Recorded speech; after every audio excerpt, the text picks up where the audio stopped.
The semi-automatic transaxle is a newly incorporated system from Hyundai Motors. Therefore, this VTR tape is mainly focused on providing system construction and the function of each component to help effectively understand this new system. In particular, it includes learning modes in detail, which definitely should be followed when replacing parts. The advantages and disadvantages of the semi-automatic transaxle. Mechanical differences between the manual transaxle and the semi-automatic transaxle. System construction of the semi-automatic transaxle. Operation mode, diagnosis. Oil replacement, and operating instructions.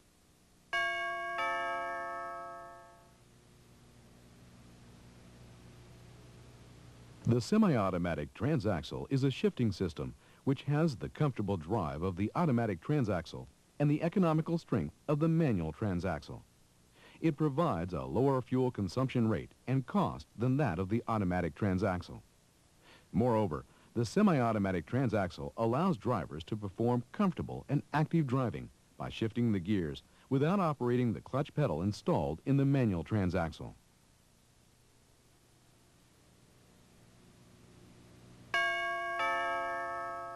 The major difference between the semi-automatic transaxle and the manual transaxle is in the clutch pedal mechanism.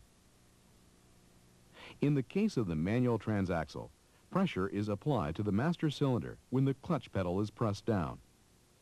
For the semi-automatic transaxle, however, the DC motor of the semi-automatic transaxle generates and sends it to the pressure into the master cylinder, because the semi-automatic transaxle has no clutch pedal mechanism. The engine torque is transmitted to the transaxle corresponding to this pressure and the clutch diaphragm force.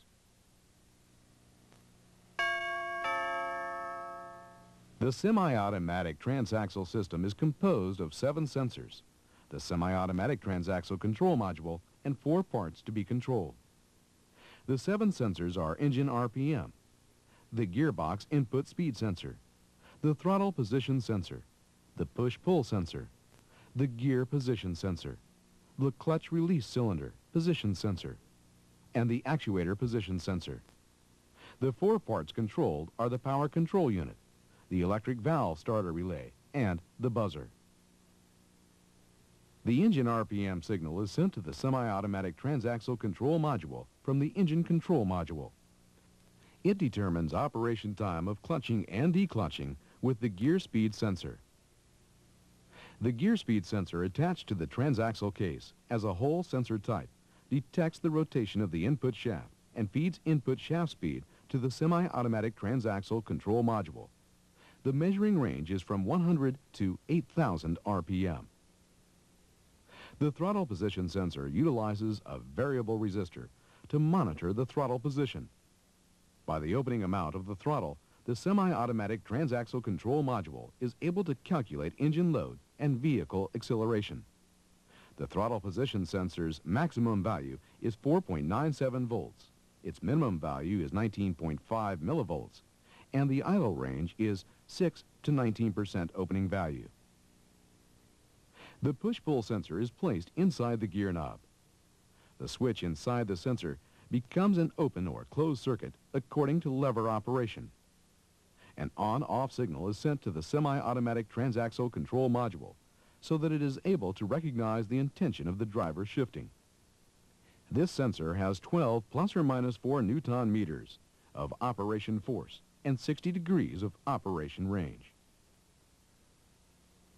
The gear position sensor located on the gearbox control rod monitors the current gear position, sending signals to the semi-automatic transaxle control module. The gear position sensor measures the passage movement, which is in the up-down movement of the shift lever, as well as selection movement, which is the left-right movement of the shift lever. And also, the gear position sensor detects the initial gear connection and the present gear position, providing a basis of operating clutch engagement, disengagement. The operating range of the gear position sensor is 60 degrees in selection and 30 millimeters passage direction. The clutch release cylinder position sensor has a function of monitoring the operating distance of the clutch push rod and compensating clutch wear adjustment. The actuator position sensor monitors the position of the DC motor, controlled by the power control unit, feeding signals to the semi-automatic transaxle control module. Now, we will take a look at the output items controlled by the semi-automatic transaxle control module. The power control unit operates the DC motor on receiving the signal from the semi-automatic transaxle control module. The power control unit becomes ready for operation by receiving the ignition on-off signal. The parking brake is available when the ignition is set to off. The order's power control unit is composed of an inhibitor signal and a command signal. The command signal functions to engage or disengage the clutch through the operating DC motor on the basis of the duty signal of the semi-automatic transaxle control module. A 50% duty value indicates clutch engagement and disengagement. A duty value below 50% indicates the operation of the DC motor to disengage the clutch. And a duty value of above 50% indicates the operation of the DC motor to engage the clutch. Namely, the DC motor's operating speed is controlled by the duty value of the command signal. The inhibitor signal, which controls the command signal for the DC motor operation, controls shifting time. Consequently, shifting time is determined by the inhibitor signal, and the DC motor's operating speed in the shifting process is regulated by the duty value of the command signal. The DC motor is controlled by the power control unit.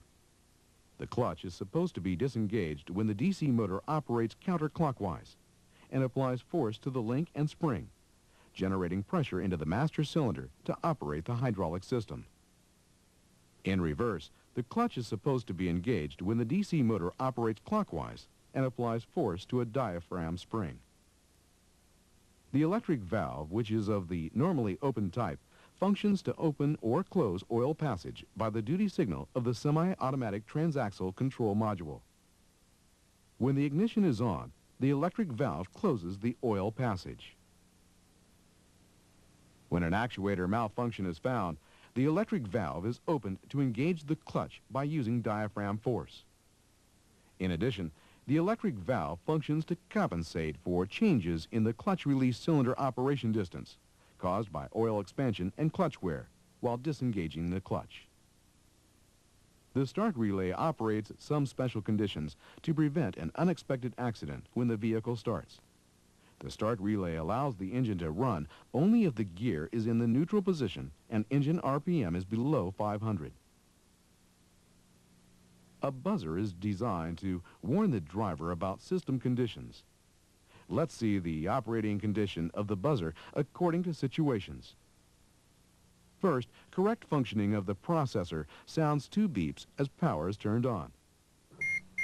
When push speed is reached or is not in the neutral position, 1 beep sounds. With clutch abuse, it sounds continuously for 400 milliseconds every 400 milliseconds. Bad gear ratio, it sounds continuously for 800 milliseconds every 800 milliseconds. Fault in control components. Not an operating procedure. And contents of permanent memory are incoherent.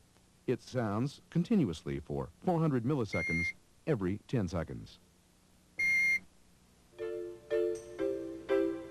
The terminal voltage value of each component of the semi-automatic transaxle and semi-automatic transaxle control module is on the table. Check the voltage and the resistance at each terminal.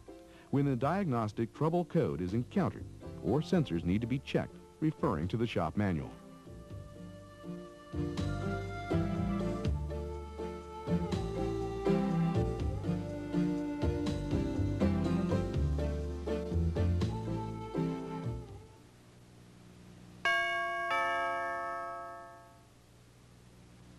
In this turn, we will see the function of the semi-automatic transaxle. The control mode consists of 5 categories: engine starting mode, vehicle drive mode, gear shift mode, vehicle stopping mode, and engine stopping mode. The semi-automatic transaxle enables the engine to start by operating the DC motor to disengage the clutch within 250 milliseconds when the ignition is turned on. The system is energized and the gear lever is in the neutral position. The condition of engine start is gear lever in the neutral position, engine stopped, and clutch disengaged. However, if battery voltage is too low, the starting mode will be changed to the pushing mode. Turn the ignition on when the engine doesn't start due to low battery voltage. Push the vehicle to reach approximately 5 kilometers per hour and then shift into second gear so that the clutch gets engaged and the engine starts. On this occasion, the buzzer sounds as the vehicle speed reaches about 5 kilometers per hour. However, in this pushing mode, battery voltage should be above 8.5 volts to operate the DC motor, and no malfunction should be found in the semi-automatic transaxle components. The vehicle drive mode is broken down into accelerator pedal operation and rolling action. The required conditions for the starting mode by accelerator pedal operation are when the vehicle is stopped, the engine is running, and the gears are disengaged. In this condition, if the accelerator pedal is depressed after shifting into first, second, or the reverse range, the engine RPM will increase and the clutch will engage. When the clutch is engaged, the speed of the engine and the input shaft will synchronize.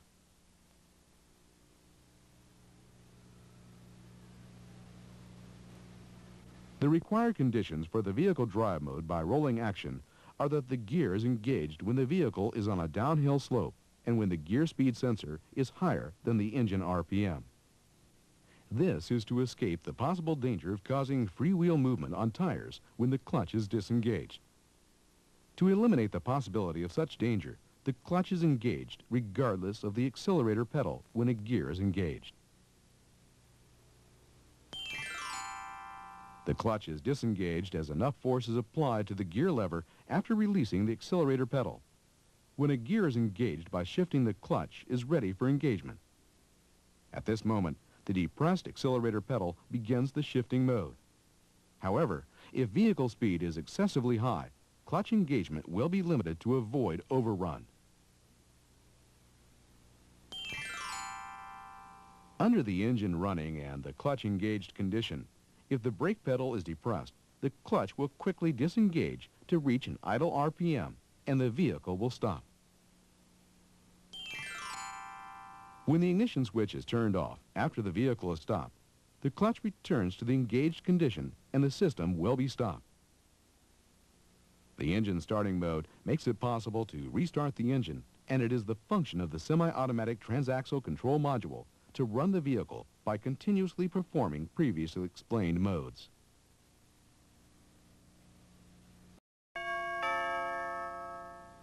The diagnosis of the semi-automatic transaxle system is possible only by the high scan with the following 5 functions: diagnostic trouble code, current data, flight record, Semiautomatic, and the learning mode. First, let's see the diagnostic trouble codes of the high scan.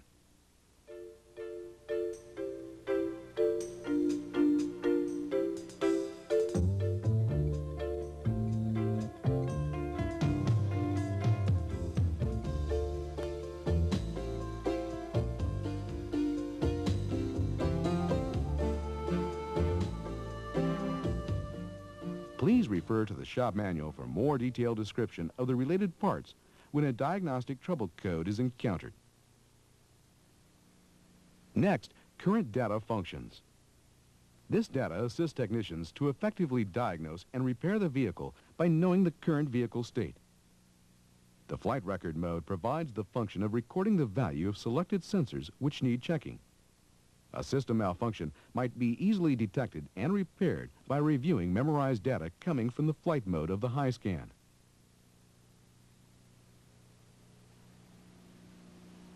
The learning mode is used to determine whether the system abnormality remains or not and initializes the initial value of the gear position sensor and clutching point.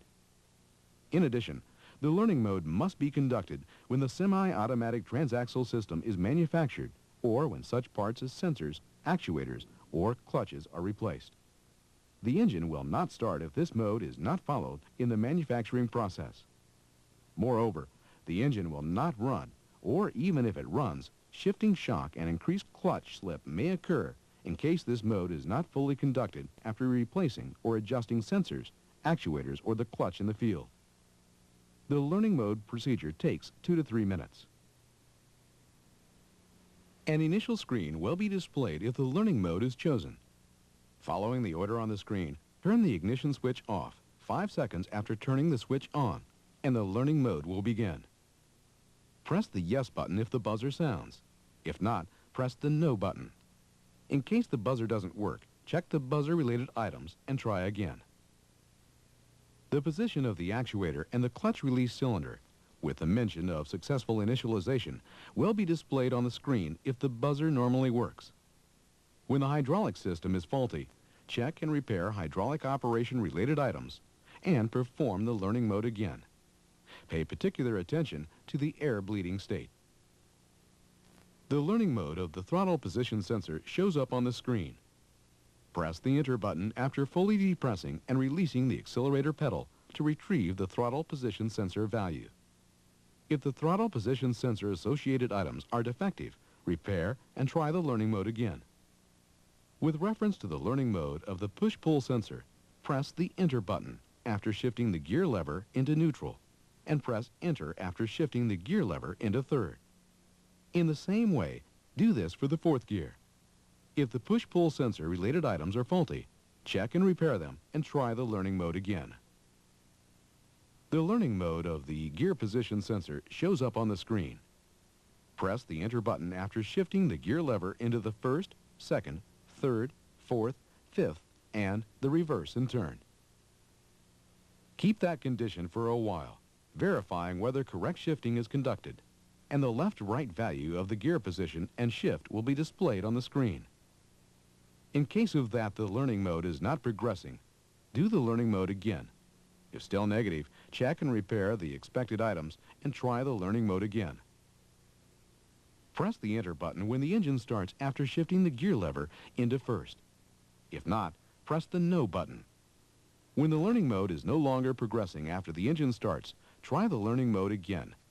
If still not, check and repair the gear position sensor related items and try the learning mode again. Press the enter button when the engine starts after the shifting gear lever is in neutral. If not, press the no button. If the engine doesn't run, the starting system malfunction is expected to be checked and repaired. After that, try the learning mode again.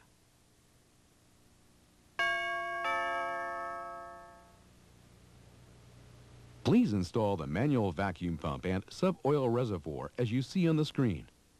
Under the ignition on state, open the bleed screw and operate the vacuum pump up to 700 millimeters Hg at least.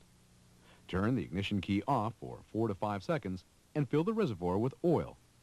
Repeat this process 2 times. Check if air remains in the tube. If there is a bubble in the tube, perform the air bleeding process more so there are no bubbles, and then close the bleed screw. Measure the stroke length of the push rod in the clutch release cylinder while turning the ignition key on and off. The normal measuring value is 11 millimeters. As a characteristic of the semi-automatic transaxle, it is recommended to start the vehicle on a downhill or uphill slope by using the side brake. The push-pull sensor placed onto the gear knob is so sensitive that frequent gripping of the gear knob might cause declutching. So far, we have briefly learned about the semi-automatic transaxle system. We hope this information helps you understand, and please take reference to the shop manual when trouble is encountered.